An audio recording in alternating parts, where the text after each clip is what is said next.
Hello बच्चों, welcome to SR classes. तो अभी का ये वीडियो क्लास 10th नागरिक शास्त्र में जो संघवाद नामक चैप्टर है उसका पार्ट सेकंड होने वाला है। फर्स्ट पार्ट में हम लोगों ने संघवाद क्या होता है ये समझा था, साथ ही साथ संघात्मक शासन व्यवस्था, एकात्मक शासन व्यवस्था क्या होता था, ये सब कुछ हम लोगों ने समझ लिया था। तो अगर आपने उस वीडियो को नहीं देखा है तो आई बटन पर लिंक दे रहा हूँ, वहां से जाकर के देख लेना। तो आज की इस वीडियो में हम लोग क्या पढ़ेंगे, तो आज के वीडियो में भारत की जो संघात्मक शासन व्यवस्था है ना, उसकी क्या क्या विशेषताएं हैं वो पढ़ेंगे। साथ ही साथ भारत किस तरीके से एक हुआ और एक होने के लिए क्या क्या प्रक्रियाएं करनी पड़ी, वो सब कुछ यहाँ पे हम लोग पढ़ने वाले हैं। अब आप लोग कहोगे कि क्या भारत कई हिस्सों में बटा हुआ था? तो आज़ादी से पहले ना भारत तकरीबन 565 छोटी छोटी रियासतों में बटा हुआ था। उन सबको एक करना एक बहुत बड़ी चुनौती थी और उस चुनौती को स्वीकार किया था सरदार वल्लभ भाई पटेल ने, और उसके साथ उनके कुछ सहयोगी थे, उन्होंने उन सब ने मिलकर भारत को क्या कर दिया, एक कर दिया। लेकिन एक होने के बाद भी मुसीबतें खत्म नहीं हुई थी। क्या क्या मुसीबत पेश आ रही थी वो सब कुछ हम लोग आज की इस वीडियो में पढ़ेंगे। वीडियो काफी इंटरेस्टिंग होगा, बने रहिएगा एंड तक। तो आइए वीडियो को स्टार्ट करते हैं और यहाँ पे मैंने जो भी लिखा है वो सब कुछ देखते हैं। तो देखिए, भारतीय संघीय शासन व्यवस्था का बदलता स्वरूप, मतलब कि संघीय शासन व्यवस्था तो यहाँ पे लागू हो गया, लेकिन उसका जो स्वरूप था ना वो धीरे धीरे क्या हो रहा था, बदल रहा था। सिर्फ संघीय शासन व्यवस्था लागू कर देना ही काफी नहीं था, संघीय शासन व्यवस्था को कायम रखने के लिए कई सारे कार्य करने की जरूरत थी। उन्हीं कार्यों में से एक कार्य था कि जो छोटी छोटी रियासतें थी ना, उनको भारत के प्रति वफादार बनाया जाए, भारत के अधीन कर लिया जाए। तो मैंने यहाँ पे देखिए लिखा है कि देशी राज्यों का एकीकरण एक बहुत बड़ा कार्य था, ये होना बहुत जरूरी था। साथ ही साथ बहुत से राज्य ऐसे थे जो कि उस टाइम पे जैसे समझ में आया वैसे उनको क्या कर दिया गया था, एक कर दिया गया था। लेकिन कुछ ऐसे मतलब बातें पेश आ रही थी जिनके वजह से राज्य जो है वो एक साथ, राज्य के जो लोग थे वो एक साथ रहना नहीं चाह रहे थे। ठीक है, उनको क्या करना था भाई, अलग होना था, यानी कि राज्यों का पुनर्गठन होना चाहिए था। जैसे देखो, पुनर्गठन का क्या मतलब होता है, यूपी बहुत बड़ा राज्य था, ठीक है जी, बहुत बड़ा राज्य था, तो उसको तोड़ करके दो हिस्से में बांटा गया ना कोई ऐसा आधार रहा होगा जिसके आधार पर उसको क्या कर दिया गया, तोड़ दिया गया। बिहार को तोड़ दिया गया, बंगाल को तोड़ दिया गया। तो इसी तरीके से ये वाला काम होना बहुत जरूरी था, उसी को कहते हैं राज्यों का पुनर्गठन। तो संघवाद खाली लागू कर देना काफी नहीं था, देशी राज्यों का एकीकरण तथा जो बने बनाए राज्य थे ना उनका पुनर्गठन होना भी बहुत ज्यादा जरूरी था। इसके अलावा भाषा के आधार पर राजनीतिक एकीकरण होना भी बहुत ज्यादा जरूरी था, ये चीज। और इसके अलावा क्षेत्रीय आकांक्षाओं के अनुरूप नए राज्यों का निर्माण भी किया जाना जरूरी था। मतलब जो क्षेत्रीय लोग थे उनका कुछ अलग ही चाहत था, उनका कुछ अलग ही मांग था कि देखिए भाई, हम जो इस क्षेत्र में रहते हैं, हमारी बातचीत ऐसी है, हमारा रहन सहन ऐसा है, तो हमको एक अलग राज्य दे दीजिए। हम भाई उसी राज्य के अनुसार क्या करेंगे, कानून का पालन करेंगे। हमारे जो मतलब चीफ मिनिस्टर होंगे या हमारे ऊपर जो राज करेंगे वो भाई मतलब हम में से ही होंगे। ठीक है, आप लोगों को लग रहा होगा कि आखिर वे लोग ऐसे मांग क्यों करते थे। अब एक बात बताओ, कोई जो बंगाल के रहने वाला इंसान है, जो बंगाली जानता है, वो अगर हिंदी भाषा वाला कानून उसके ऊपर थोप दिया जाए तो क्या वो एप्लीकेशन भी लिख पाएगा हिंदी में? नहीं लिख पाएगा भाई, उसको परेशानी हो जाएगी, उसको हिंदी सीखना पड़ेगा, है ना। तो इसीलिए बंगाली लोग क्या चाहते हैं कि उनके लिए एक अलग ही ये बना दिया जाए, स्टेट बना दिया जाए, जहां पर बंगाली भाषा को क्या दिया जाए, प्राथमिकता दी जाए, वो बंगाली में अपना सारा कार्य कर सके, है ना। तो अपने ये के सहूलियत के मुताबिक अपना काम आसानी से निकल सके, इसके लिए उन्होंने क्या किया, अलग अलग राज्यों की मांग करनी स्टार्ट कर दी। तो ये भी होना बहुत जरूरी था। अगर ये नहीं होता तो देश में क्या होने लगता, लड़ाई झगड़ा होने लगता। तो राज्यों का पुनर्गठन, नए राज्यों का निर्माण, इन सब का होना बहुत ज्यादा जरूरी था। तो ये सारे कार्य थे जिनको किया जाना जरूरी था। अब देखिए क्या हुआ, देशी राज्यों का एकीकरण कैसे हुआ।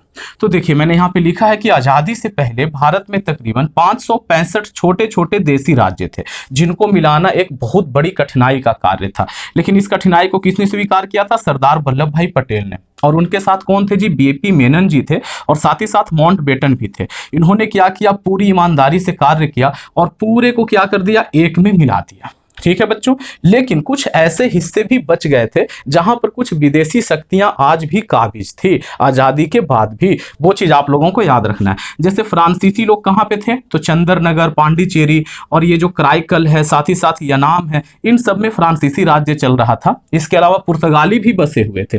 कहां भाई, तो गोवा में, दमन और दीव में, साथ ही साथ दादरा और नागर हवेली में, इन सब में क्या था, पुर्तगालियों का कब्जा था। तो उस टाइम पे भारत उतना शक्तिशाली नहीं था, या कोई भी कारण रहा होगा, उन्होंने सोचा चलो रहने दो, पहले हम लोग अपना निपट लेते हैं, फिर इनको जब चाहेंगे मार के भगा देंगे, है ना जी। तो इस तरीके से हमारे यहाँ व्यवस्था बनी, इन सबको मिला लिया गया। और ये जो छोटे छोटे राज्य थे, मतलब छोटे छोटे जो ये थे रियासतें थी, उन पे फ्रांसीसियों का और साथ ही साथ पुर्तगालियों का कब्जा बना रहा। अब बात करते हैं कि जो राज्य भारत में मिला लिए गए थे उनको किस तरीके से रखा गया था भारत में। तो उन पूरे राज्यों को 4 हिस्से में बांट दिया गया था, पूरे राज्य को 4 हिस्से में बांट दिया गया था, 4 श्रेणियों में। वही मैंने लिखा है कि भारतीय संघ में जो शामिल राज्य थे उनकी क्या ये थी भाई, किस तरीके से बांटा गया था, तो उनको 4 श्रेणियों में बांटा गया था, अ में, ब, स और द। टोटल 4 श्रेणियां थी। अ श्रेणी में जिन राज्यों को रखा गया था ना, वहां पे शासन कौन करते थे, तो राज्यपाल करते थे, उन राज्यों को राज्यपाल के अधीन रखा गया था। ब श्रेणी के राज्यों पे कौन शासन करता था, तो वहां के जो राज्य के प्रधान हुआ करते थे ना पहले, उनको राज प्रमुख का दर्जा दिया गया और जो देशी नरेश थे उनकी नियुक्ति की गई राज प्रमुख के तौर पे। ठीक है, देशी नरेश मतलब जो वहां का राजा हुआ करता था ना, उन्हीं को क्या बना दिया गया, राज प्रमुख बना दिया गया। ठीक है बच्चों, इसके अलावा जो स और द जो कैटेगरी बनाई गई थी, उन पे किनका शासन होता था, राष्ट्रपति का शासन होता था। तो इस तरीके से भारतीय संघ में शामिल जितने भी राज्य थे उनको 4 श्रेणियों में बांट दिया गया था। अब देखिए सारा कुछ हो गया, लेकिन जब भारत थोड़ा सा अस्टेबल हुआ, मतलब कि थोड़ा सा अस्थाई हुआ, तब लोगों ने अपनी अपनी मांगे उठानी स्टार्ट कर दी। जो सबसे पहली मांग उठी थी वो उठी थी भाषा के आधार पर राज्यों का बंटवारा, कि भाई भाषा के आधार पर राज्यों को बांट दीजिए, ऐसे काम नहीं चलेगा। और भाषा के आधार पर राज्यों का जो बंटवारा था ना, उसको जो भारतीय राष्ट्रीय कांग्रेस है वो भी इस बात को मानती थी कि हाँ ये जरूरी है। और 1920 ईस्वी में ही उसने इस बात को मान लिया था कि हाँ ये चीज होना जरूरी है, जब भी भारत आजाद होगा भाषा के आधार पे हम छोटे छोटे राज्य बना देंगे। ठीक है बच्चों, तो वही मैंने यहाँ पर लिखा है कि ये जो एकीकरण किया था ना सरदार वल्लभ भाई पटेल और उनके सहयोगियों ने मिलकर के, ये अस्थायी था। ठीक है, अगर अस्थाई एकीकरण चाहिए तो कुछ मांगे थी जिनको पूरा करना बहुत जरूरी था। सबसे पहली मांग जो थी वो भाषा के आधार पर पुनर्गठन की मांग हो रही थी, कि भाई ये जो राज्य बनाए गए हैं उनका पुनर्गठन हो, फिर से उनका ये हो, बंटवारा हो। ठीक, और इस बात को 1920 ईस्वी में ही स्वीकार कर लिया गया था भारतीय राष्ट्रीय कांग्रेस के द्वारा। जब भारत आजाद भी नहीं हुआ था तभी इस बात को मान लिया गया था कि हाँ जी ऐसा करेंगे।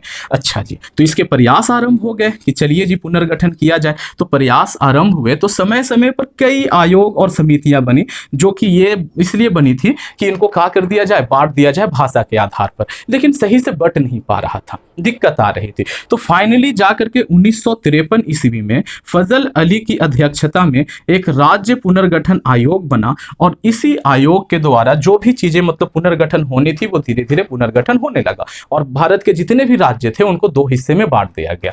तो राज्य पुनर्गठन आयोग ने भारत को किस तरीके से बांटा वो अब हम लोग पढ़ने वाले हैं, तो वो हमारा अगला स्लाइड होगा। तो आप लोग इसका एक स्क्रीनशॉट लीजिए, हम लोग बढ़ते हैं आगे। तो अभी तक हम लोगों ने पढ़ा कि समय के साथ जो क्षेत्र के आधार पे और भाषा के आधार पे लोगों के बीच में ये भावना भड़कने लगी कि भाई हमें एक क्या कर दिया जाए, अलग राज्य दे दिया जाए, कम से कम भाषा के आधार पे तो जरूर दे दिया जाए। तो इसके लिए भारत सरकार ने क्या किया, प्रयास भी किया, कई तरह की समितियां बनाई।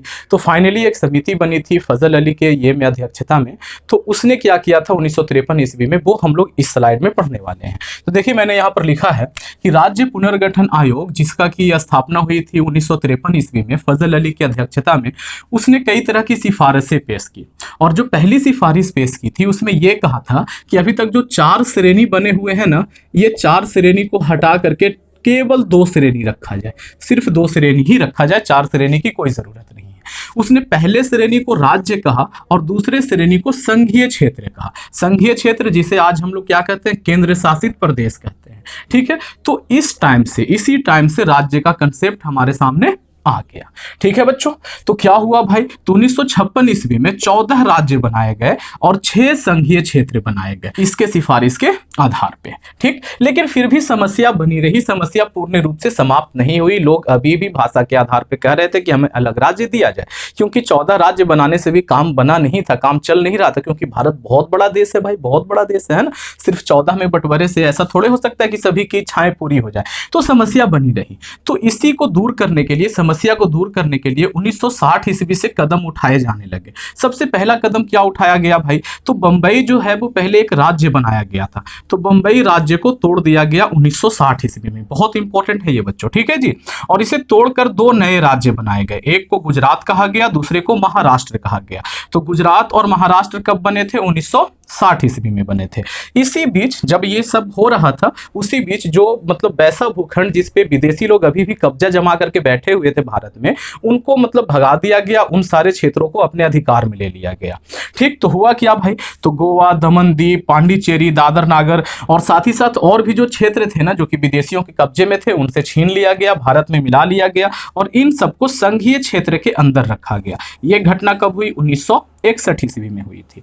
ठीक, इसके अलावा एक और घटना घटी बच्चों, 1963 ईस्वी में नागालैंड नामक एक नया राज्य बनाया गया। यह कब हुआ? 1963 ईस्वी में। फिर भी अभी भी वो वाली चीज जो थी ना, मतलब जो विवाद था वो थम नहीं रहा था और कार्य करने की जरूरत थी और कार्य हुए। 1966 ईस्वी में एक और काम हुआ, पंजाब को तोड़ करके दो हिस्से में बांट दिया गया। एक को तो पंजाब ही कहा गया, दूसरे को हरियाणा कहा गया और इन दोनों को एक जगह बांध दिया गया। मतलब ये कि इन दोनों की राजधानी चंडीगढ़ को बनाया गया और चंडीगढ़ को खुद केंद्र शासित प्रदेश कहा गया कि चंडीगढ़ जो है वो केंद्र शासित प्रदेश रहेगा, साथ ही साथ पंजाब और हरियाणा का क्या रहेगा भाई? राजधानी भी रहेगा। ठीक है, तो इस तरीके से भाई इन दोनों मतलब कि पंजाब में जो रहने वाले लोग थे उनकी इच्छाओं का सम्मान किया गया, दोनों को अलग अलग बांट दिया गया, पंजाब बन गया और हरियाणा बन गया। यह घटना कब हुई थी? 1966 ईस्वी में हुई थी।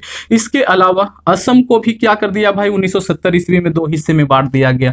ये जो असम है, एक हिस्सा तो असम ही कहलाया, एक छोटा सा टुकड़ा काट के वहां से हटा दिया गया, जिसे क्या कहा गया? मेघालय कहा गया। इसे पूर्ण राज्य का दर्जा नहीं मिला था, पूर्ण राज्य का दर्जा इसे बाद में जाकर के मिला। ठीक है बच्चों, लेकिन इसे दो हिस्से में तोड़ दिया गया। जब आप क्लास 12 पढ़ोगे ना तो वहां पर इन सारी चीजों को और डिटेल में समझोगे कि ये सिर्फ पब्लिक की बात मानने के लिए नहीं हो रहा था, बल्कि ये भी हो रहा था, बहुत से ऐसे राज्य थे ना जो मन ही मन में ये सोच रहे थे कि हम इंडिया से अलग हो जाएं, भारत से अलग हो जाएं, विद्रोह की भावना जाग रही थी। तो अगर किसी को अपने कब्जे में रखना है ना तो उसको दो हिस्से में तोड़ दो, तीन हिस्से में तोड़ दो, वो कमजोर हो जाएगा। तो इसीलिए इनको तोड़ा भी जा रहा था ताकि क्या हो? विद्रोह की भावना न भड़के। ठीक है बच्चों, तो ये कार्य भी हो रहा था, साथ ही साथ पब्लिक भी संतुष्ट हो रही थी। ठीक, अब हम लोगों को पढ़ना है कि क्षेत्रीय आकांक्षाओं के अनुरूप नए राज्य बनाए गए। लोगों में यह देखा जा रहा था कि 1970 ईस्वी तक अपने क्षेत्र के प्रति प्यार बहुत ज्यादा बढ़ गया था और देश के प्रति प्यार जो है वो बड़ा कम था। तो भाई खतरा महसूस हुआ लोगों को, जो नेता लोग थे, जो मतलब देश को चाहने वाले थे, उनको लगा कि ये तो बड़ा खतरनाक बात है, वो सब अपने क्षेत्र के प्रति प्यार करते हैं, देश से कोई प्यार ही नहीं है। तो उनकी बातों को थोड़ा और अच्छे से सुना जाए, वो क्या कहते हैं वो किया जाए। तो क्या किया गया भाई? इस खतरे को दूर करने के लिए, संतुष्ट करने के लिए, उन लोगों को जो लोग परेशान थे उनको संतुष्ट करने के लिए दो कार्य किए गए। कुछ जो अधूरे राज्य थे उनको राज्य का दर्जा दिया जाने लगा और साथ ही साथ जो बने बनाए राज्य थे ना पहले, उनका नाम बदला जाने लगा। ठीक है, ये जो नाम बदलने की प्रथा है ना उसी टाइम से स्टार्ट हो गई थी।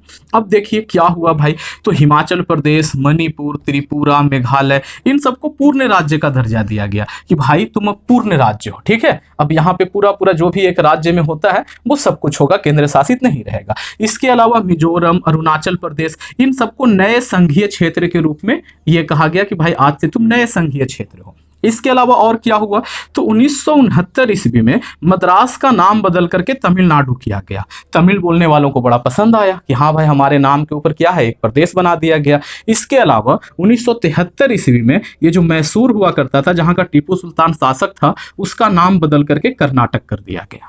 ठीक है बच्चों, तो नाम भी बदला जाने लगा, साथ ही साथ लोगों की इच्छाओं को पूरा करने के, उनके जो डिमांड थे उनको पूरा करने के लिए नए राज्यों का दर्जा भी दिया जाने लगा। तो बहुत इंपॉर्टेंट है ये स्लाइड, आप लोग याद रखिएगा इसको। तो पिछले स्लाइड में हम लोगों ने देखा कि लोगों की भावनाओं का सम्मान करते हुए भारत को किस तरीके से छोटे छोटे राज्यों में विभक्त किया जा रहा था। साथ ही साथ ये जरूरत भी थी, क्योंकि अगर बड़े रहते और विद्रोह कर देते, मतलब कोई राज्य बहुत बड़ा होता और विद्रोह कर देता तो उसको संभालना मुश्किल हो जाता है। इसीलिए भी भारत को क्या किया जा रहा था, छोटे छोटे राज्यों में बांटा जा रहा था।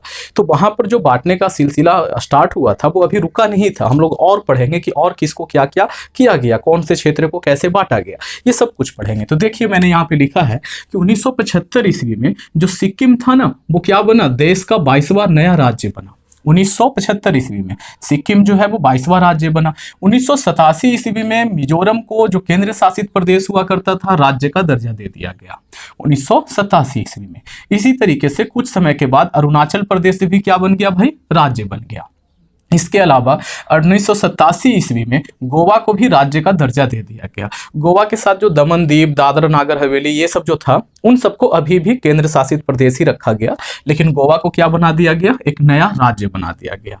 फिर समय आया 2000 का, इससे पहले का ही समय था, ठीक है। 3 ऐसे जगह थे ना जहां पे क्षेत्रीयता की भावना बहुत ज्यादा बढ़ गई थी, वहां पर लोगों में ना अपने क्षेत्र के प्रति बहुत ज्यादा प्यार बढ़ गया था और कई आंदोलन होने लगे थे और काफी खतरनाक स्तर पर ये आंदोलन हो रहे थे। अंत में भारत सरकार को क्या करना पड़ा भाई, उन तीनों जगहों पे नए प्रदेश बनाने पड़े। और ये जो प्रदेश बने ना, वो कौन सी ईस्वी में बने थे, 2000 ईस्वी में, और महीना था नवंबर का। सबसे पहले जो प्रदेश का बंटवारा हुआ वो हुआ मध्य प्रदेश का। 1 नवंबर का दिन था। मध्य प्रदेश को 2 हिस्से में बांट दिया गया। एक हिस्सा को छत्तीसगढ़ कहा गया और दूसरा हिस्सा तो मध्य प्रदेश था ही। तो देखिए मैंने यहां पर लिखा है जी कि मध्य प्रदेश को क्या कर दिया गया, 2 हिस्से में बांट दिया गया। दिन कौन सा था, 1 नवंबर 2000 को। एक हिस्सा को छत्तीसगढ़ कहा गया और दूसरा हिस्सा मध्य प्रदेश ही कहलाया। छत्तीसगढ़ जो था वो देश का 26वां राज्य बना। ठीक है बच्चों, याद रखना है कि छत्तीसगढ़ देश का 26वां राज्य बना था। उसी तरीके से यूपी में भी विद्रोह हो रहा था, तो यूपी को भी 2 हिस्से में बांट दिया गया। एक हिस्सा को उत्तरांचल कहा गया, जो कि आज के समय में उत्तराखंड के नाम से जाना जाता है, और एक हिस्सा यूपी ही कहलाया। और ये जो बंटवारा हुआ था ना, वो इसके ठीक 8 दिन के बाद यानी 9 नवंबर को हुआ था। ठीक है, 9 नवंबर 2000 ईस्वी को। और ये जो उत्तराखंड है वो देश का 27वां राज्य बना था। ठीक है बच्चों, अब बात करते हैं कि बिहार बचा हुआ था क्या, तो बिहार भी बचा हुआ नहीं था। बिहार में भी बहुत ज्यादा प्रदर्शन हो रहा था। इसी बात को ध्यान में रखते हुए इसे भी 2 हिस्से में बांट दिया गया। एक हिस्से को झारखंड कहा गया और एक हिस्सा तो बिहार अपना था ही। ठीक है, ये जो बंटवारा हुआ 15 नवंबर को हुआ था। 15 नवंबर 2000 को हुआ था ये। और झारखंड इस तरीके से देश का 28वां राज्य बन करके इंडिया के सामने आया, दुनिया के सामने आया।